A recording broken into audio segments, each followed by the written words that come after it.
Good day everyone. Today we are going to discuss our final project with the title Student Information Management System. Our lab session is 1H and we are group 3. Before we start our presentation, let me introduce myself and my group members. My name is Lim Jia-Chi and I'm the group leader. My group members are Lim Jia-Xuan, Ko San-Si and Tay Fun-Yan. Here is our table of content. Now, I will pass the presentation to San-Si. Student Information Management System is an efficient, user-friendly system designed to manage and organize student-related data, simplify administrative and academic tasks. And there are many features such as add, view, edit, delete, and search student records, sort students by CGPA, ascending and descending, and calculate the average of CGPA for performance insights. Now let's talk about the problem statement. First is effective student data management. Some educational institutions are using the traditional method which rely on manually managing all the data information by using paper records, and some using semi-digital method like spreadsheets in Microsoft Excel or Google Sheets. Both these methods will take a longer time to manage and update the information of students. Second is error invalidations and data entry. Without error handling, there will be data inconsistent and accuracy. For example, there will be error like invalid names, incorrect formats, phone numbers, and email address. All these errors can lead to incomplete records and affect the system reliability. Third is difficult to get specific student information. It is hard for administrators to find and get specific student information manually in a short time, especially when the number of students increases. Administrators need to spend time searching for the location of file and finding the specific student information one by one, which leads to delay and frustration. Last is lack of user-friendly tool or advanced features. Administrators face problems with tasks like manually calculating the average CGPA of students, like editing, updating, adding, and deleting the record. Next, I'll talk about the objective of our project. First is to design a simplified management system that provides a centralized platform to effectively store, update, and manage the student data. Second is to reduce the input error by implementing the error handling and validation system to get a consistent and accurate student record. Last is to reduce the time taken by the administrator to complete tasks like calculating average CGPA. So now I will pass to Fun-Yan. Thank you, San-Si. Hi everyone, my name is Devlin, and now let's see the use case diagram for our entire system. So as you can see, the admin adds the users and they need to log in first, then go to the main menu page. So for the main menu page, they can select the functions they want to go or exit the program. So at last, they can exit the program or back to the main menu page after they've done the functions. So that's all for the use case diagram. So now I will pass to Jia-Xuan. Thank you so much. Thank you, Fun-Yan. Hi everyone, my name is Lim Jia-Xuan. So let us begin with a flowchart. This flowchart represents the class students viewing process in our system. It provides a clear step-by-step breakdowns of how students' records are displayed, starting from checking if there are any students, sorting them, and finally presenting the information in an organized way. Having flowchart in our system helps us visualize the process and make it easy to understand, troubleshoot, and refine the system. It ensures that everything runs smoothly and efficiently. Besides that, this is a pseudocode that represents the student adding process in our system. It outlines the step-by-step logic for adding a new student, including input validations for details like student's ID, name, genders, phone number, emails, and CGPA. This ensures that only valid data is stored in the system. Using pseudocode helps us plan and structure the program efficiently before writing the actual code. Thank you, Jia-Xuan. Now I would like to show the draft interface design of our system. Here is the draft interface design of the login page, main menu, add student interface, view all student interface, search student interface, edit student interface, delete student interface, calculate average CGPA interface, sort student by CGPA in ascending and descending order interface, exit interface, as well as the interface if user enter the choice out of 1 to 9 and if user do not want to continue. Now, let us explain our source code and print screen. First, we need to include the required header files such as IOStream, FStream, IOMoney, vectors, CSTDlib, and regex. We also ensure that names in IOStream are used in a standard way. Then, we set the admin ID and password as constant values to allow only authorized users to log in. Now, I will pass the presentation to Fun-Yan. Thank you, Jia-Xuan. Our student class is to manage the student information. It has the contents with public members that can fully accessible to the outside world. After that, below the student class, it has included variables for name, gender, and more to store the student data. Initialize default values, which means a constructor sets all variables to default values. Then you can see void display student function is to display all the student information. The SETW below the void display student is the width between the informations. Besides, as you can see, the void save to line function is to write the student data into the file as a single line. Alright, now we go to the print screen. This is the output to display student information, and you can see the width between the informations, which use the SETW brackets the numbers of width you want, and set the 2 decimal of the CGPA with using set precision tool. Then you can see the print screen of a save to line, which is write the student data into a students.txt as a single line. Now we go to the look from file functions. Actually, this function is reads a single line of formatted data from a file, split it into parts, and fill a student object with those values. Then the string strip is to extract values one by one, and the below, which is value in getLine, is to specific property of the student object. Next, there is another class called student file management. It's to loading data from file, saving data to file, validating data, and displaying the data. And below the code is steps to set a file name as the student.txt. Let's see the print screen of set file name. The user are not able to open the file without doing the step of class student file name management, which is set the file name. If the user has set file name, it will come out the file explorer and they are able to run the system. Now we go to the look from file functions. Actually, this function is reads a single line of formatted data from a file, split it into parts, and fill a student object with those values. Then the string strip is to extract values one by one, and the below, which is value in getLine, is to specific property of the student object. As you can see the print screen, all the data will load from student.txt file to the system. Now let us proceed. So let's see the save to file functions. The reason we're doing this function is to save all the data of student information to the file, which is student.txt. As you can see the print screen for save to file, after the user add the new student information, the student.txt file will store the new student information added by the user. Right now you can see the boolean and regex functions. Actually the function is to validate the formats of each information. For example, as you can see the print screen, if the user type a phone number which is not Malaysia format, it will tell the user to enter phone number again.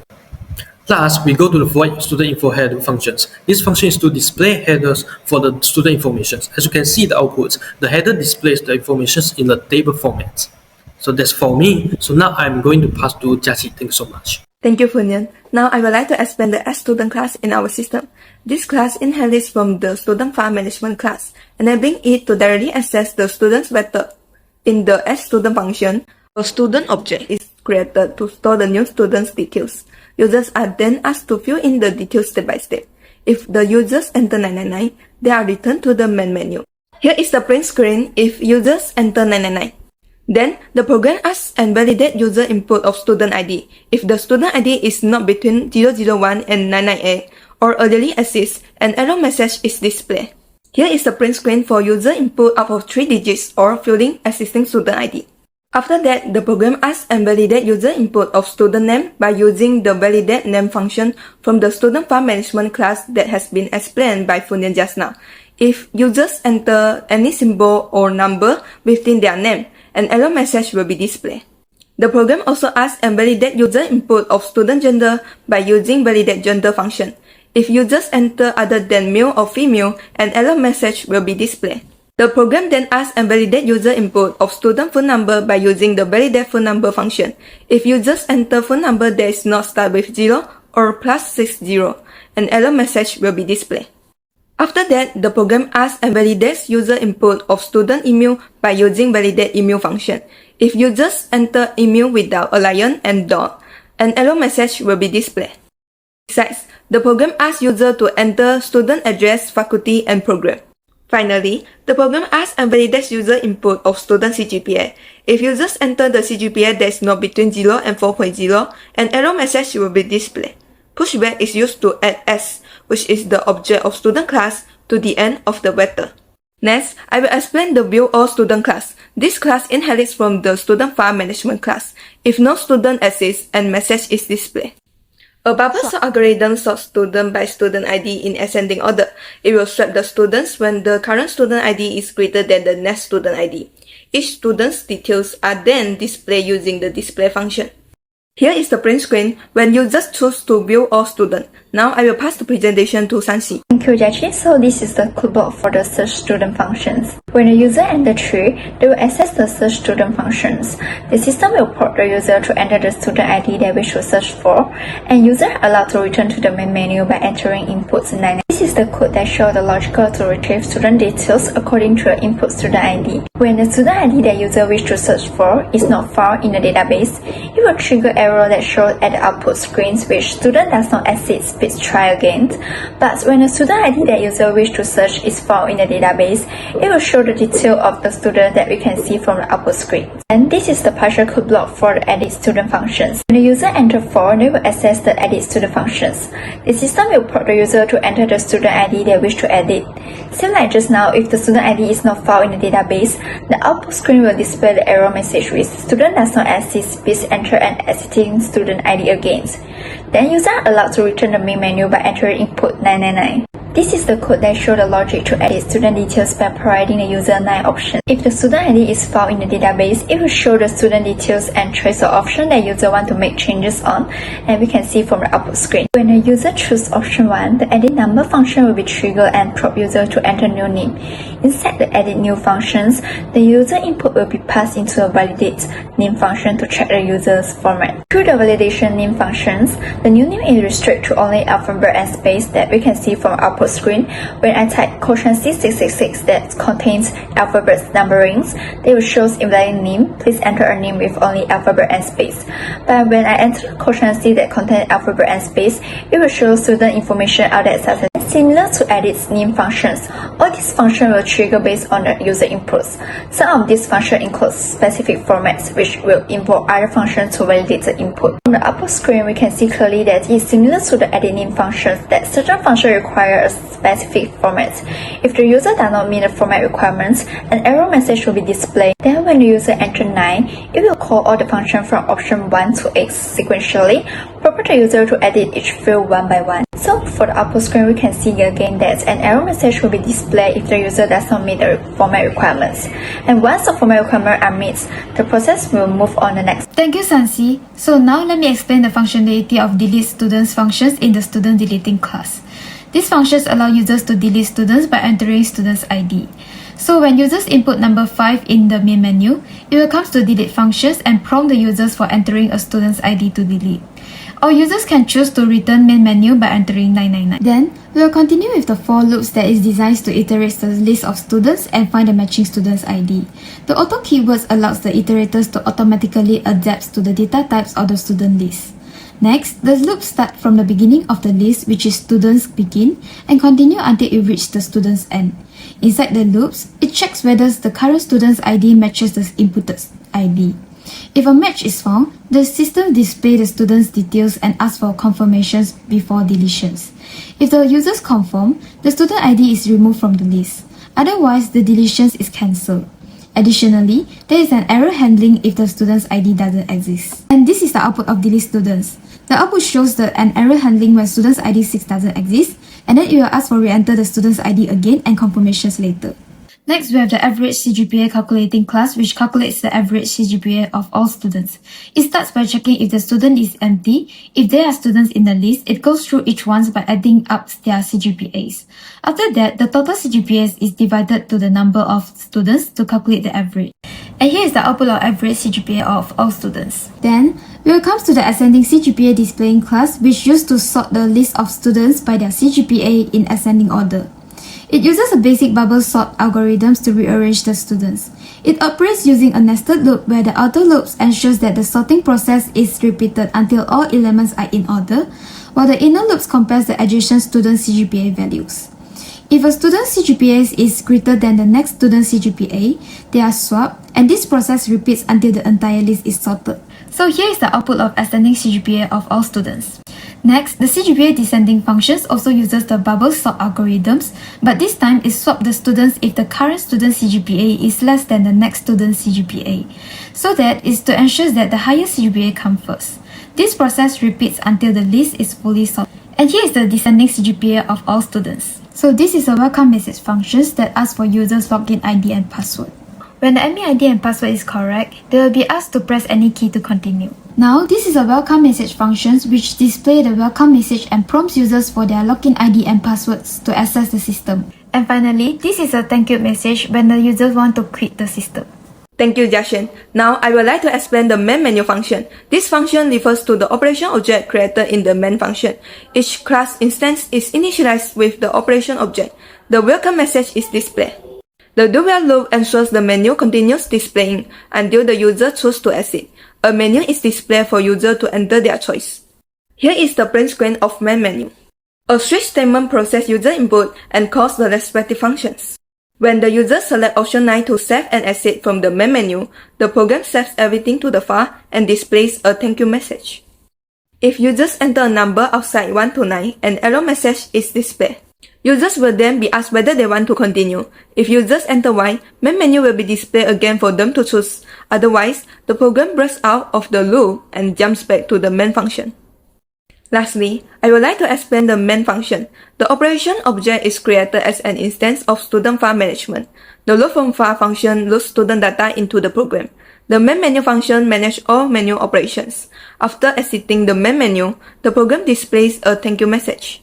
Here is the print screen if users do not want to continue. Now is the Q&A session. For the first question, I contribute to several key aspects of our project, including drafting the interface design and user manual, developing the features of Add Student for users to add new student into our program, and the features of View All Student for users to view all student information. I also compiled the code contributed by all group members and responsible for editing the video presentation, ensuring it was clear and engaging. For second question, throughout this project, I gained a deep understanding of fundamental C++ programming concepts, such as creating loops, arrays, and pointers. I also learned how to design and implement functions and classes, which are important in developing the core features of our system. For the third question, I spent 2 weeks developing my part of the project, working on coding, debugging, and ensuring everything was integrated smoothly. For fourth question, some obstacles I encountered included ensuring the consistency and integration of the code across team members, debugging logic errors, validating user input, and organizing the code using inheritance and constructors. For this project, I developed the coding parts of the delete students features, calculated the average CGPAs, and sorted the students' CGPA in both ascending and descending order. Then, I also created the flowchart and completed the pseudocode to keep the system organized and clear while completing the task assigned by the group leader. Through this subject, I learned about object-oriented programming, including classes, inheritance, and polymorphisms. I also gained an understanding of how flowcharts and pseudocodes help structure code, and how to organize code into functions and pass parameter effectively. I spent around 2 weeks developing my parts of the project. During this time, I also encountered challenges with handling users' input and validations, integrating features, debugging, and organizing the code. However, I was able to overcome these obstacles through focus and problem solving. I have done the introduction by outlining the overall of our system, purpose statement, and objective that outline the goal of our projects. Then I have developed the coding parts of search student and edit students. The search function is for finding a student by the ID, and the edit function is to edit the student information such as name, phone number, and email. Then I have also done the arrow handling for input value using regex to validate the formats and ensure only expected patterns are accepted. So what I learned from the subject, which are better understanding of core concepts like object-oriented programming, which includes class, inheritance, and constructor, learns about writing simple algorithm and data structure, but also learns how to structure a system in a logical method. I spent 2 weeks' time to develop my parts, and the obstacles that I faced during my project developments, which including input validations and error handling, the search algorithm does not match the desired outputs, and too many repeated codes that cause data redundancy. What I have contributed to the project, I have done for the program scope, detailed description, and the use case diagram. And I also have developed the coding part of save to file and look from file in our project. So what I have learned from the subject, I learned how to write the code to solve a problem like sorting data or searching for information using simple and efficient methods. And I also learned how to draw the pseudocode, flowchart, and a use case diagram. Last, I also learned how to save and read data from files. How much time I spent to develop my parts? I spent 2 weeks to develop my parts. So what are the obstacles I'm facing during the project developments? Actually, I'm facing debugger errors, difficulty opening files due to incorrect file path, and do not know how to draw the use case diagram in the project developments. Here is our reference. Thank you for watching.